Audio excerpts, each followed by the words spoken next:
जब आप किसी से मोबाइल में बात कर रहे होते हो और अगर आपको उनका कोई बात समझ में नहीं आता तो आप कहते हो क्या आप अपनी बात को दोहरा सकते हो, तो इस इंग्लिश में कहेंगे could you please repeat that, could you please repeat that.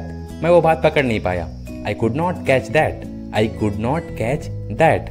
माफ कीजिए मैं आपको सुन नहीं पाया, pardon me I could not here you, pardon me I could not here you.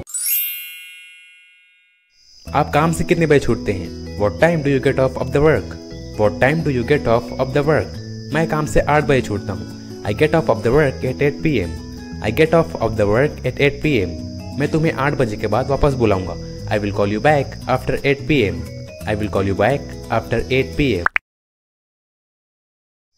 कमाल का इंग्लिश इडियम सिखाता हूँ आपको जिसका यूज अपने डेली लाइफ में कर सकते हैं। इडियम है in a cold sweat, in a cold sweat. In a cold sweat के हिंदी मतलब होता है चिंता में होना या परेशानी में होना। एग्जाम्पल सेंटेंस देखिए, राहुल अपनी कम पढ़ाई के कारण चिंता में है। इस इंग्लिश में कहेंगे Rahul is in a cold sweat due to his weak study, Rahul is in a cold sweat due to his weak study. इस तरह से आप डेली लाइफ में इन अ कोल्ड स्वेट का यूज कर सकते हैं। मैंने पिछले सप्ताह किताबें नहीं खरीदी, इसे आप इंग्लिश में कहोगे I did not bought books last week, I did not bought books last week, जो कि गलत अंग्रेजी है। इसका सही अंग्रेजी होगा I did not buy books last week, I did not buy books last week. Bought नहीं आएगा, बाय आएगा, बिकॉज पास्ट टेंस में हम वर्ब के सेकंड फॉर्म का यूज करते हैं, लेकिन जब पास्ट टेंस में निगेटिव बनाना होता है तब वर्ब का फर्स्ट फॉर्म यूज होता है। यहाँ पर बाय फर्स्ट फॉर्म है और बॉट सेकंड फॉर्म है, इसलिए बाय आएगा। आइए सीखते हैं ऑफिस से संबंधित English words. Part time job यानी अंशकालिक जॉब, फुल टाइम जॉब यानी पूर्णकालिक जॉब, वर्किंग फ्रॉम होम यानी घर से ऑफिस का काम करना, टू बी पंक्चुअल यानी समय का पाबंद रहना या समय पर ऑफिस पहुंचना, clock in and clock out, clock in and clock out यानी आने जाने का हिसाब रखना, पब्लिक हॉलीडेज यानी सार्वजनिक छुट्टियां, पर्सनल हॉलीडेज यानी निजी छुट्टियां। हे गाइस, क्या आप जानते हैं जिनका शादी नहीं हुआ रहता उन्हें इंग्लिश में क्या कहते हैं? जिनका शादी नहीं हुआ रहता उन्हें इंग्लिश में सेलिब्रेट कहते हैं, सेलिब्रेट। सेलिब्रेट का हिंदी मतलब होता है अविवाहित या ब्रह्मचारी। सेलिब्रेट का हिंदी मतलब अविवाहित होता है या ब्रह्मचारी होता है। तो है ना कमाल की जानकारी। मैं किसी से नहीं मिला, इसे आप इंग्लिश में कहते हो I did not meet nobody, I did not meet nobody, जो कि गलत अंग्रेजी है। इसका सही अंग्रेजी होगा I did not meet anybody, I did not meet anybody. Nobody का यूज़ नहीं करेंगे, एनीबडी का यूज़ करेंगे, बिकॉज सेंटेंस निगेटिव में है और निगेटिव सेंटेंस में नोबडी का यूज़ नहीं करते।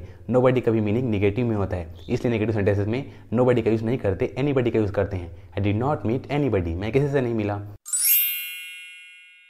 किसी के यहाँ बच्चा होने पर बधाई देना सीखते हैं अंग्रेजी में। I just heard the good news, I can't wait to see the little one, I just heard the good news, I can't wait to see the little one यानी मैंने अभी अभी एक खबर सुनी, मैं जल्द ही बच्चे को देखना चाहता हूँ। Enjoy your parenthood. I'm very happy for you both. Enjoy your parenthood. I'm very happy for you both. यानी पितृत्व का आनंद उठाए, मैं तुम दोनों के लिए बहुत ही खुश हूँ। पितृत्व का आनंद उठाए, मैं तुम दोनों के लिए बहुत ही खुश हूँ। इन दोनों फ्रेजेस का उपयोग आप किसी के यहाँ बच्चे होने पर बधाई देने के लिए कर सकते हैं। मूवी कितने बजे चालू होगी? What time does the movie start? What time does the movie start? What time does the movie start? Movie 8 बजे चालू होगी। The movie starts at 10 o'clock. The movie starts at 10 o'clock. क्या तुम मेरे साथ मूवी देखना पसंद करोगे?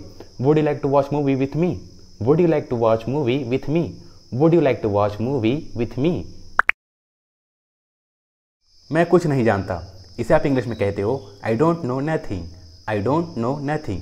ये सही अंग्रेजी नहीं है, इसका सही अंग्रेजी होगा I don't know anything. I don't know anything. Nothing का यूज़ नहीं करेंगे, एनीथिंग का यूज़ करेंगे, because sentence already negative sentence में है और नेगेटिव सेंटेंस में नथिंग का यूज़ नहीं करते, बिकॉज नथिंग का भी मतलब नेगेटिव में ही होता है। नेगेटिव सेंटेंस में नथिंग का यूज़ नहीं करते, हम यूज़ करेंगे एनीथिंग का, इसलिए सही आंसर होगा आई डोंट नो एनीथिंग, मैं कुछ नहीं जानता। आइए सीखते हैं बॉडी पार्ट्स के नाम अंग्रेजी में। एल्बो यानी कोहनी, आर्मपिट यानी बगल, फोरआर्म यानी बांह, पाम यानी हथेली, हैंड यानी हाथ, एब्डोमेन यानी पेट, एंकल, एंकल मीन्स टखना, हील, हील मतलब एड़ी। आइए सीखते हैं देरी होने के बहाने बनाना अंग्रेजी में। Sorry I am late, sorry I am late यानी माफ करे मैं थोड़ा देर हो गया।